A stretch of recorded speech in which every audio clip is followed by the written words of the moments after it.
Hello and welcome to the second edition of the Abhay Tripathi Memorial Lecture. May I request everyone to take their seats? Thank you. Without further ado, now that all our special guests are here, I'd like to invite Mr. Shashank Goyal, DG of the Dr. Marichandra Reddy Human Resource Development Institute, to make his remarks.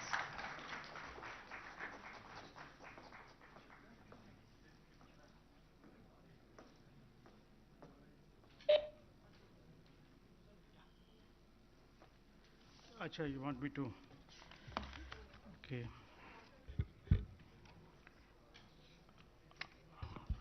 Distinguished guests, ladies and gentlemen, faculty staff of Marichandra Reddy HRD Institute.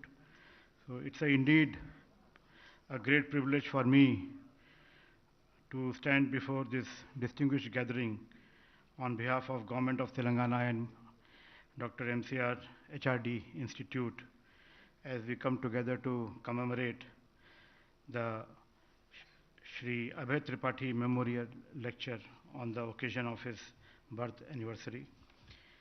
Shri Abhay Tripathi was an exceptional officer, a very friendly and a very helpful person. And together we are all joining here to honor his memory. On this occasion, we are deeply honored to welcome the esteemed presence of Honorable Minister Shri KT Ramarao Garu, who has consented, despite his very busy schedule, to deliver the lecture in the memory of Shri Abhay Tripathi. And we are truly grateful for his presence here today. So I would like to welcome the Honorable Minister to please come to the dais.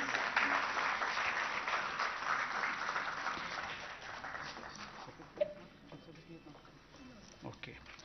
And we also, on this occasion, we would also like to welcome Madam Richa Sharma ji to please, Richa Mishra and Richa Tripathi, she to please come to the dais and please. And I would also like to invite my colleague, the Additional Director General for Marichandra Reddy HRD Institute, Shri Banareka, to please come to the dais. And I would like to welcome once again all the honored guests, staff and faculty members on this, and the distinguished guests who are present here. We are very grateful for your participation on this commemorative event. Thank you. Thank you, Mr. Goyal.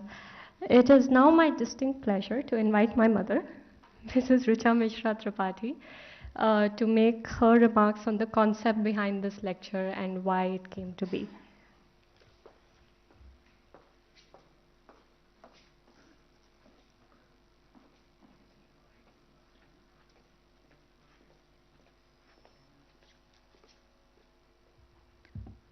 Good evening, everyone. It was almost a year back on this day that we had the first memorial lecture celebrating Abhay's birthday. And at that time, we had someone from an older generation, Montek Singh Ahluwalia, talking about India at 75. Today, we have someone from a very younger generation in politics, talking about a very different issue, a very, I would say, interesting and different issue of our economic and federal structure, that is, challenges of being a young state. But before I speak about the concept and the topic, I have to tell you, Mr. KTR ji, that it's often said that there's no brotherhood in bureaucracy. But 86 batch of Andhra cadre, erstwhile Andhra cadre, now divided Andhra, is the finest example of what brotherhood is. And I mean, words cannot express the relationship these 7 had, and their families still continue to have. And we could not have had this concept or this event without their support. They don't like to be named often because they are the old school bureaucrats and they prefer that they are here to do work, not to be seen on Twitter.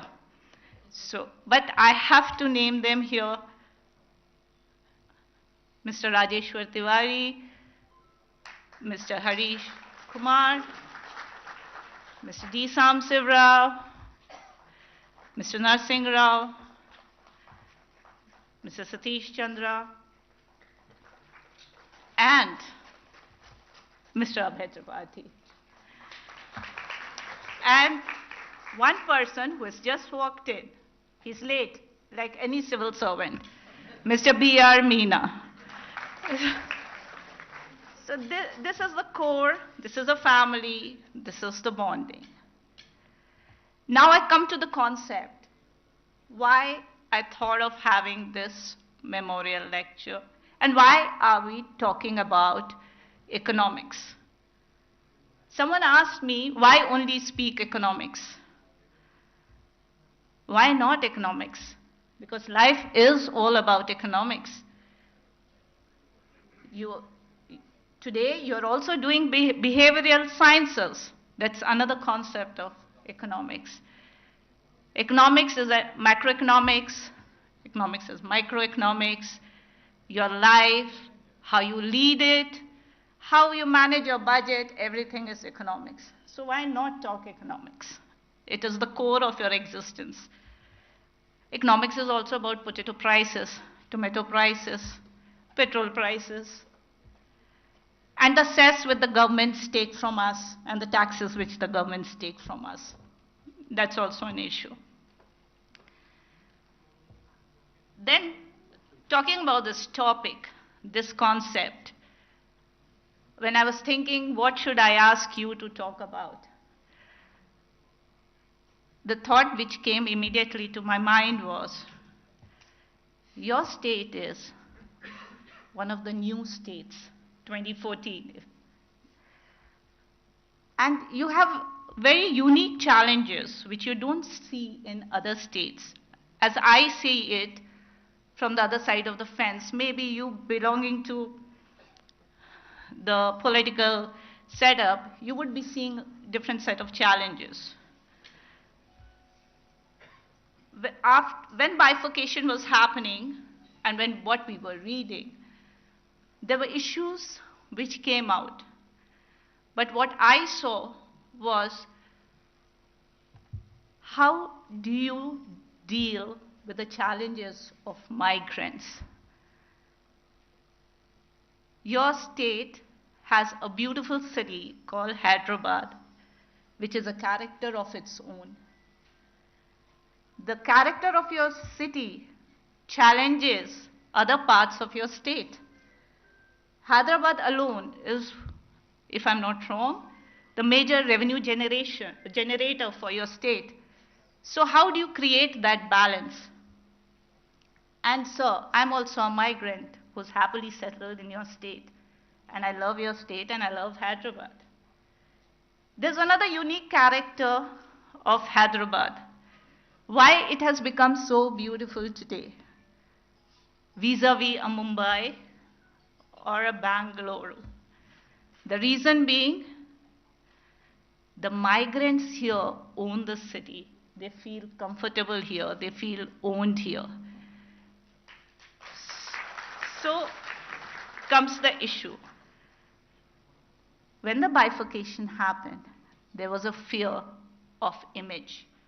How do you maintain the image, the character of this place, which was the core? The next thing which came to forefront, a bit of it still continues, is the sibling rivalry. I say sibling, so you may not agree. Andhra versus Telangana.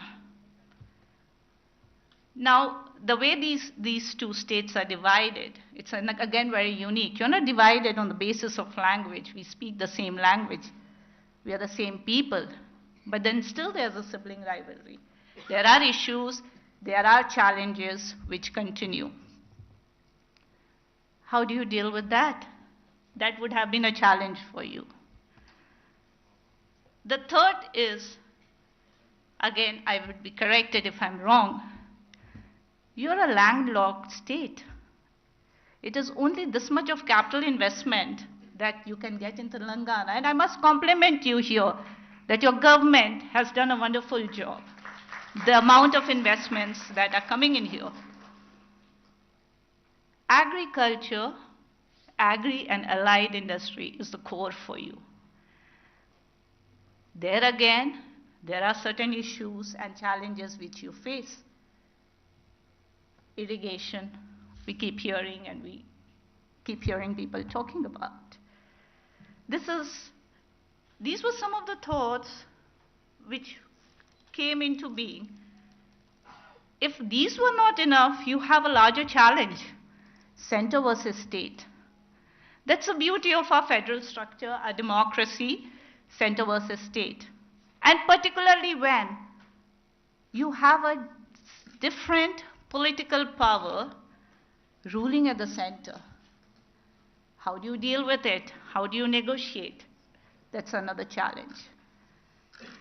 These are certain questions which still come to my mind. I've heard you talk about it.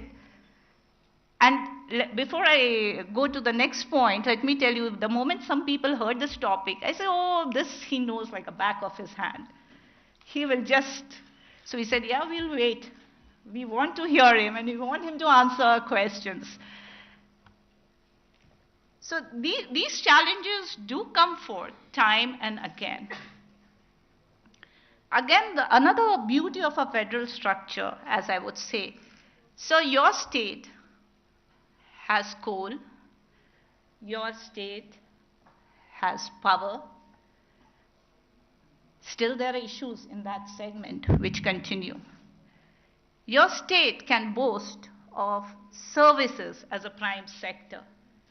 You are doing it, you're pushing it. But then sometimes it looks like it's a one-man show. One man is pushing it.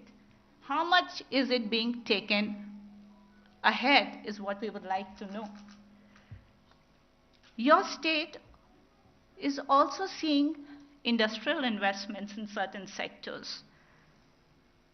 But then, is it enough to bring Telangana to the level which you would like the state to see? These are the questions which come immediately to my mind. And I know everyone wants to hear you rather me. So I would not go on it. But I had a personal question before I wrap and tell you the whole concept and why we're doing it. How does it feel like a professional to become a politician and get lesser remuneration? It's all about remuneration today. You have left a lucrative job and you're a politician by choice. You haven't come in because there was a family pressure or a parental pressure. And if I got you right, you in fact told us once that you were asked by your father, stay away. So I really want to know that to leave a lucrative job and to come into this job in this public eye, what do you want to say to the youth who want to do? There are a lot of students also here, and they would definitely like to know what it makes one to join a profession called politics. I would definitely not join because I'm not that thick-skinned also. Although I've been married to a civil servant, but no, I'm not that thick-skinned. So sir, these were some thoughts, and I hope you can answer some of our questions here. And I thank with all, on behalf of my family and the fraternity of 86, which is here, which is our extended family, our family members who have joined us, friends, families who have joined us virtually, quite a number of them. I thank you for making it possible for us.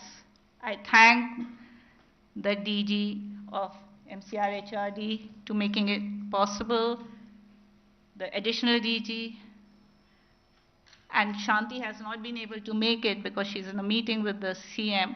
She has promised the Chief Secretary of Telangana, without her support, we wouldn't have been able to do it. So thank you.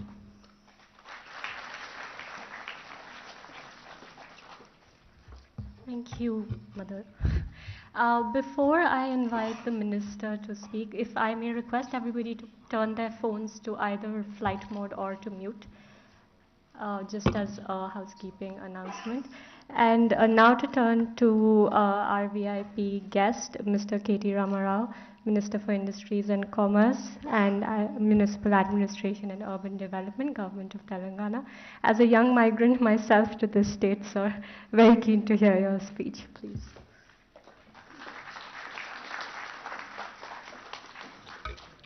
Good afternoon. Thank you to the Director General of MCR HRD, Sri Shashank Goyal.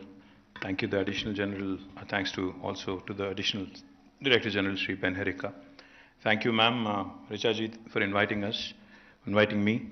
And thanks to all of you for joining us, because it's a very damp day in Hyderabad. It's a very wet day in Hyderabad. You know, a lot of people complaining in Twitter, a lot of people complaining elsewhere on how waterlogged roads are, etc., etc. But thank you for showing up. Thank you for expressing your affection towards Mr. Abhay Tripathi.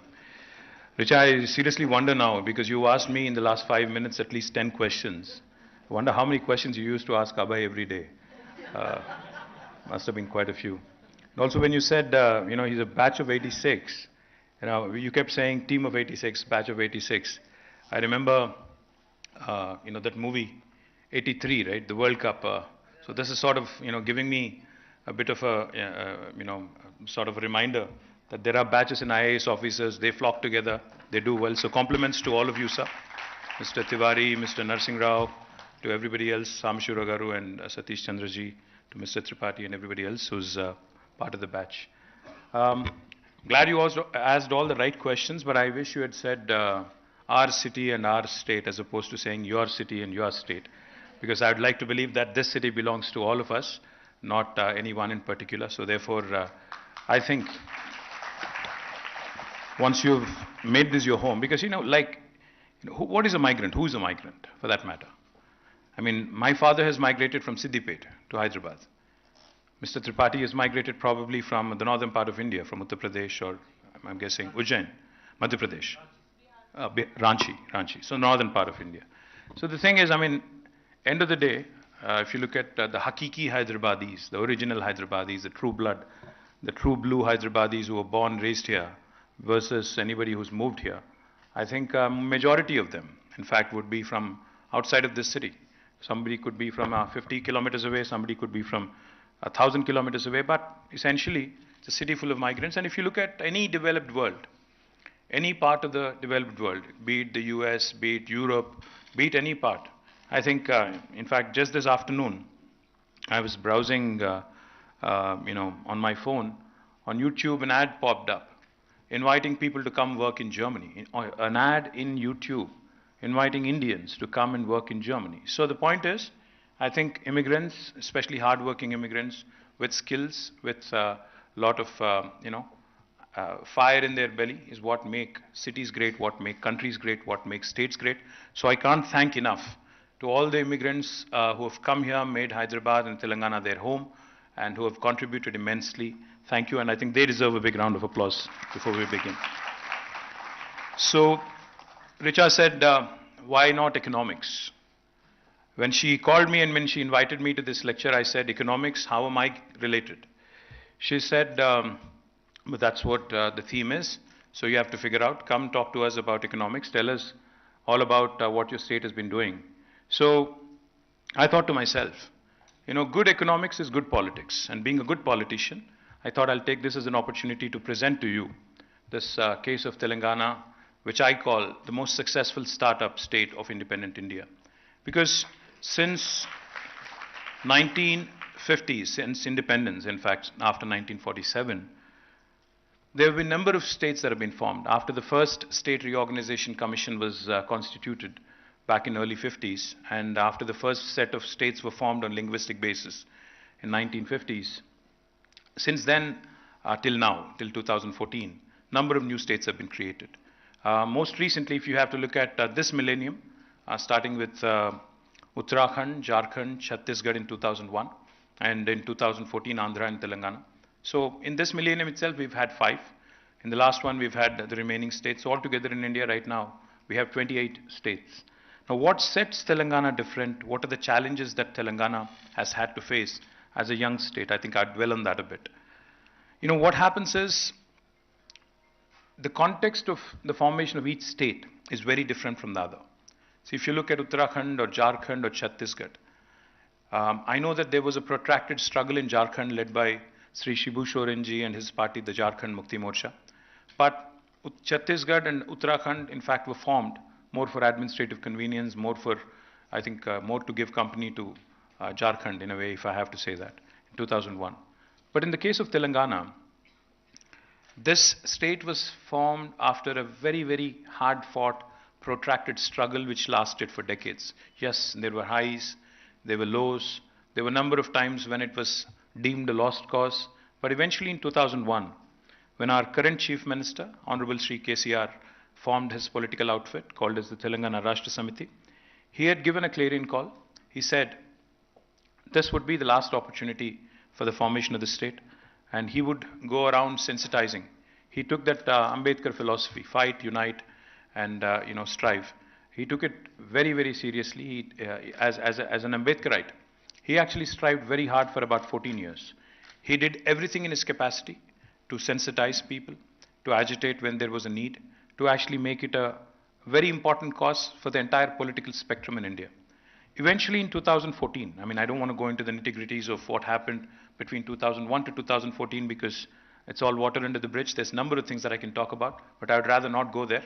I'll talk about what happened after formation of Telangana. In 2014, the people of Telangana, by way of their struggle, by way of their democratic spirit, have conferred a compulsion on the political system in India. It was not that Congress was very keenly wanting to deliver in Telangana. It was not that BJP was wholeheartedly supporting Telangana. It was that both UPA and NDA were compelled and were left with no choice, literally, given the political considerations, to concede and to deliver the state of Telangana. But like Richa said, when the state of Telangana was eventually formed on the 2nd of June 2014, there were lots of doubts. There were lots of rumors. There were lots of hearsays. There were lots of apprehensions. A lot of people wondering what would happen next. And adding to this, adding fuel to the fire, I think I can't blame media, but I have to say this. I see some friends from media. Please don't get me wrong when I say this, and don't misquote me and kind of chastise me tomorrow, but I'll have to say this. After the advent of 24/7 electronic media especially, there wasn't a single day in my memory from 2009 to 14 when the issue of Telangana was not debated or not actually was beaten to death. Every aspect, every single aspect with respect to formation of Telangana, would it be a viable state? Would the leadership here have it in them to actually make it a successful state? Would this state actually survive? What would happen to the migrant population? What would happen to Andhras? What would happen to Rayalaseemas? What would happen to the Kannadigas, the Maharashtrians, everybody who's settled here, who's made Hyderabad their home? What would happen to the Hyderabadi cosmopolitan fabric? All these questions were asked. There was even rumors that this would become a hot den for Naxalites. There were even rumors that the feudals would return and Telangana would once again go back to 1950s and 1940s, and it would literally become one of the most backward states in India. These were all the things that were floated, all the theories, all the nonsense that was said about Telangana. Today I stand here proudly, representing the state of Telangana, being a responsible minister in the government, and being a responsible citizen of this state. I want to list out to you all the achievements that this state has accomplished. Like I said, we focused on one basic thing. Good economics is good politics. As long as you create wealth, as long as you make sure that the poorest of the poor in the society are taken care of, as long as you ensure that the wealth that gets distributed equitably, without depriving anybody, without any depravity, I think you would have done your job.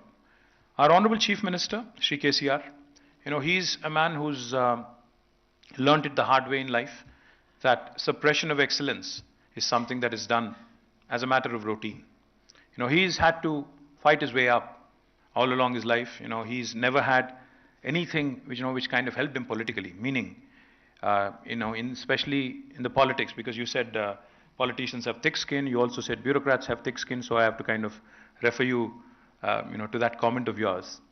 Yes, you have to develop a thick skin to survive in this. Unfortunately, whether we like it or not, there is a lot of mediocrity that you have to put up with. Unfortunately, whether I like it or not, there are a lot of legacy processes, legacy issues in place which I can't simply negate or overlook or eclipse and say that, I can dispense away with that. You inherit them. These are challenges that you inherit. But end of the day, I think what matters is how well you work. In the case of Telangana, coming back to the challenges of being a young state. In the case of Telangana, when it was formed, the expectation of the people of Telangana was sky high. What happens is, a Chhattisgarh or a Uttarakhand where the people weren't fighting or were wanting a state versus a state of Telangana where people were actually giving up their lives. We had young students immolating themselves, setting themselves up in fire, trying to make a point. We've had a gentleman called Yadi Reddy who traveled all the way to Delhi to commit suicide in front of Parliament. So this was an emotional battle. This was not a simple statehood battle. This was a battle where each and every person, who was fighting for the cause, took it to his heart, her heart, and actually really staked everything to make it happen. So what happens essentially when that is the mood prevalent? The expectations are high. So when we started as a young state, our Chief Minister said, the tagline of the movement for the state was justice in water resources, justice in fund allocation, and justice in employment. Nillu, Nidhulu, Niyamakalu, in Telugu if I have to put it. So this was the fundamental thing that we focused on.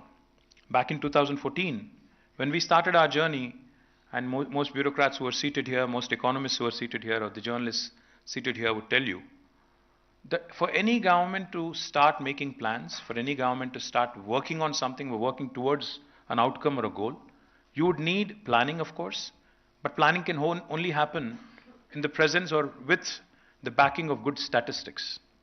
Mr. Joshi is here, he worked as our Chief Secretary, he would know, he would tell you. Mr. Tiwari is also here, Mr. Mishra is here, Ajay Mishra ji is also here. All of them worked with our Chief Minister very closely and they would tell you.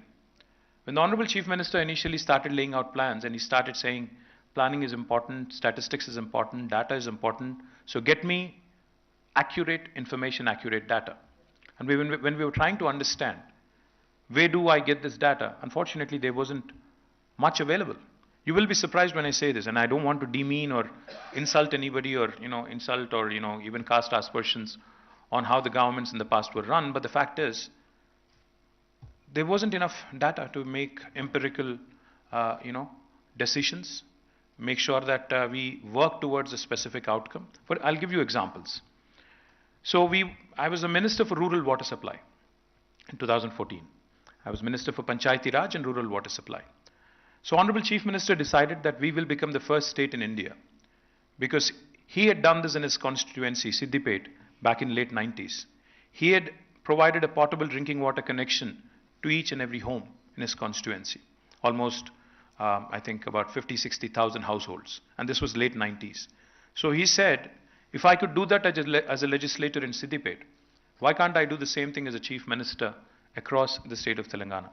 So he wanted me to get the data on the pipes laid in the rural, setting in the villages, number of overhead service reservoirs built, when were they built, which year were they built, the number of pipeline laid, what shape are they in, when were they laid, is there like a map, is there an inventory, etc., etc. So I sat with my team, my engineering department, my engineering chief, and the entire rural water supply department. You would not believe it if I said this. Honestly, they said, sir, the data goes only as back as 1980s. What happened prior to that, we really don't know, because there's no bookkeeping, there's no information, so I can't really give you that information. I'm just giving you this one example of one department where I worked. Even in Hyderabad, and you'd be probably amused and I'd be trolled if I said this, but I'll say it. I've become thick-skinned, like I said. When we started looking at all the data of the Hyderabad Metro Water Supply and Sewerage Board, when were the pipes laid, what should be replaced and what should be strengthened, what should be laid afresh, etc. Unfortunately, again, the data only goes so far. We don't have adequate data. Leave all that aside. Some things are even more interesting. See, back in 1980s, when Sri N.T. Ramarao was the Chief Minister, the then government had launched a program called as Housing for the Weaker Sections. And since then, every successive government following N.T. Ramaraoji's footsteps had also continued the program, had built houses. So we just, for our own understanding in 2014, we looked at the number of houses that were built in the state of Telangana alone between N.T. Ramaraoji's time and KCRG's time. There were a number of chief ministers, number of governments between 83 and 2014, almost 31 years. You'll not believe this. According to the data available with the government back then in 2014, more than 65 lakh houses were built. The total population of the state itself is 3 crores. And 65 lakh houses have already been built. So our Chief Minister asked, then why would there be any new demand? Why are you saying there would be any more new demand at all? If this was all true and if this was all accurate and if the books were kept properly, how is this even right? So just to give you examples. So all of this was the situation when we started our journey in 2014. On top of this, each and every time there is a bifurcation. See, even in a household, a joint family, when there is a split, when there are 2 brothers split, who gets what, who gets to keep what, who gets to have the silverware, who gets to have, the debt, etc., etc. That's always a battle, right? So, power, electricity was a huge challenge. I think Mishraji worked as, the Special Chief Secretary for Power as well, so he would know. Who gets which project? Because, Telangana was predominantly consuming more power because we had 30 lakh plus tube wells, bore wells. So we had electricity dependent agriculture here. So we needed more power. Likewise, who gets the rightful share in water? In Godavari, Krishna. Because, like I said, when the 2 states split, prior to that we had Bachawat Tribunal. We've had other tribunals giving out allocations in river waters. But who gets to keep what in river water? Who gets to keep what in electricity? Who gets to keep what in the joint institutions, including possibly the one we are sitting in? So, who gets to keep what and who gets to, take what? I think that was one big challenge that, we had to answer right at the onset. And on top of this, there were a number of promises made by the union government. In the Reorganization Act of the state, there were a number of promises made.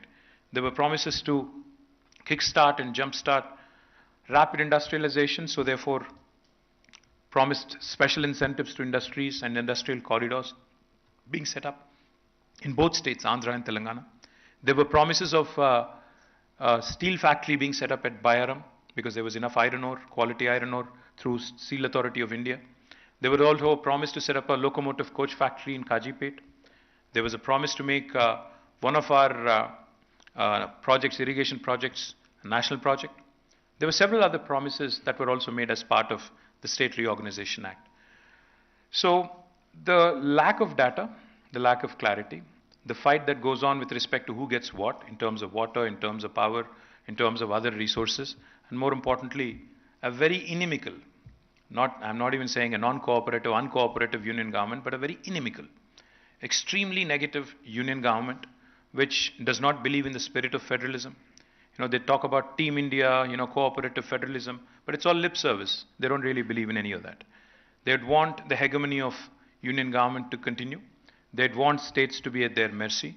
They'd want to basically dominate you in every which way. That's the attitude. So this is the context of when we started our journey. So what did we do so far in 9 years? What did we accomplish? Since this is economics and since this is Abhay Tripathi Memorial Lecture, and Mr. Tripathi, I have learned, was a man of numbers and who worked on taxation, was brought in a number of reforms in the way the tax department used to work. So let me share with you a few numbers. Back in 2014, when we started our journey, our state's per capita was 1,12,000 rupees. But as of March 31st this year, in 2023, our state has the highest per capita in the country. It's 3,17,000. So starting from 112 to 317. The gross state domestic product of the state of Telangana back in 2014 was 5,05,000 crore. Now, as of March 31st this year, it is 13.27 lakh crore. Highest growth for any state in India. Likewise, I can give you a number of other sectors, but what's more important? How did you achieve this? How did this happen? Why are other states not doing it, etc., etc., are the typical questions that we keep running into. We stuck, to the fundamentals. We focused on getting our basics right. We started our journey as a power deficit state. We had only 8,700 megawatts of installed capacity in the state of Telangana. Today, I'm proud to share with you, we have more than 18,000 megawatts of installed capacity, and it is going to grow up to almost 26,000 megawatts come next year. So we have started our journey as a power deficit state, but today we are a proud power surplus state, and eventually we'll be supplying power to other deficit states in days to come, years to come. Not only power, water. There is no other state in India which has done the kind of work that Telangana has done in water. Now, water, as we all know, is the elixir of life. It empowers everybody, irrespective of who you are. Today, why do we not find any habitation on Mars? Lack of water. Had there been water, I'm sure there would be real estate guys selling plots on Mars and Moon as well. I'm serious. I'm sure there are some people who are already doing that, because Telugus are now dominating Texas as well. I just came off a meeting from a guy from Texas. He was telling me that, in Dallas, we have 900 Indian restaurants, and Telugus are literally ruling the roost, and we are doing real estate all over Texas as well. Water is the elixir of life. It really is what survives humanity. It really is what helps, a city grow, a state grow, and a nation grow. So we have taken it very seriously to ensure that every trickle, every drop of water that is rightfully allocated to Telangana gets utilized properly and judiciously. So we have not only ensured that the 46,000 lakes and tanks in Telangana are given the much needed fillip through Mission Kakatiya. We have strengthened these lakes, tanks. We have done it in a mission mode and ensured that every drop of water that trickles in benefits not only that village, but the entire groundwater table around in the surrounding habitations as well. We also have ensured that not just these small resources, but also the large resources that we need, because River Godavari and Krishna run at a much lower, contour compared to the entire state of Telangana. Hyderabad as a city is at 535 meters above sea level. The highest mount in Telangana is at 650 meters, whereas Godavari runs at about 80-90 meters above sea level. So the only way we can actually, use this water and bring this water to our barren fields is by way of lifting them through multiple stages. That's exactly what we have done. People talk about China. People talk about Three Gorges and how well the Chinese work, how quickly they move, how quickly they get things done, etc., etc. But it's unfortunate that not many of us know. And I would appreciate it if you actually Google after you go home, or even now if you want. You can Google and you can just type in the world's largest lift irrigation project. It is in Telangana. The project is called Kaleshwaram, where we lift water from 80 meters above sea level all the way up to 618 meters. Now this project alone provides water for irrigation, water for farmers to about 45 lakh acres. It provides for drinking water needs of Hyderabad. It also has 15% earmarked for industrial consumption. And this is literally a lifeline for the entire northern part of Telangana. Likewise, we have another project ongoing called as Palamuru Rangareddy lift irrigation. Now this is another lifeline for the entire south of Telangana, southern Telangana, which reeled under tremendous drought, which reeled under tremendous distress, and which was actually a sort of a synonym for migration of workers, Palamuru especially, Mahbubnagar especially. But today with Palamuru Rangareddy lift irrigation, which almost has reached now the final lap, and we are looking to ensure that this project gets completed in the next few months, probably by October. Once that is done, you would see water flowing to about 12.5 lakh acres of land for one crop cycle if you take it. And if you take 2 crop cycles, it would be 25 lakh acres. Just to give you numbers again, since this is economics. Back in 2014, our total agriculture produce, we have our agriculture secretary also sitting here, Mr. Raghunandan Rao. Our total agriculture produce, and especially on paddy, we used to procure about 68 lakh metric tons of paddy in 2014. But as of this year, the procurement rose to 3.5 crore metric tons. Telangana was ranked number 24 among Indian states in paddy production. This year, we are ranked number 2, second only to Punjab. Number 1, I'm sorry, we are ranked number 1, surpassing Punjab. So we have literally become the rice bowl of India. So that is the transformation that this focus on water has helped. Not only have we become the first state in India to give a potable drinking water connection to each and every home, we have secured the water needs of Hyderabad city as well. Hyderabad drinking water needs have been taken care of till the year 2052 by way of bringing water from Krishna and Godavari. Of course, the dream is to improve. The dream is to come from alternate day supply to every day and ensure that eventually we get to a stage, where like the first world where you get 24/7 water as well. That's the dream. So water has been a very, very important subject, and we've done some amazing things, and we've inspired the nation. Today, after Telangana has completed Mission Bhagirath, Government of India has woken up after several years and has started a new project called as Har Ghar Jal, Jal Jeevan Mission, which is good because, we need to learn from each other. And now they've also embarked on this mission. Gujarat, I'm told, is also there. Goa, I'm told, also has completed 100%. Very proud. As an Indian, as a fellow Indian, as a citizen, I think nothing makes me more proud. Because I remember there was a time when I was a student, there was a saying. People used to say, what Bengal does today, India does tomorrow. Today I can stand here proudly and say what Telangana does today, India does tomorrow. And that is what has been the hallmark of this government. Not only in water. We have done exceptionally well in making sure that even fiscal prudence has been taken into account. A lot of people accuse us of a lot of things. But I can tell you with a lot of confidence, the way we have leveraged the economy, the way the GSDP kept growing, the way the per capita kept growing, has given us scope to raise debt. Has given us scope to raise debt and invest in infrastructure. A lot of people, make a hue and cry, especially the opposition in my state. Every day they keep making a point, or trying to keep making a point, that you've made the state a debt-ridden state. Let me tell you a quick example. There was a time, I am 47, which I call me young, but I'm not young at all. In fact, I'm going through a midlife crisis as we speak. There was a time in my prior generation, or in my father's generation, so if I have to put it more succinctly, where the thinking used to be, even if you're a bureaucrat, the thinking used to be, by the time I retire from my service, I should be able to have a house in Prashasan Nagar or wherever you can afford, and maybe build a house. And by the time I retire, I move from a government bungalow, government quarter, I go to, go and retire into a house of my own.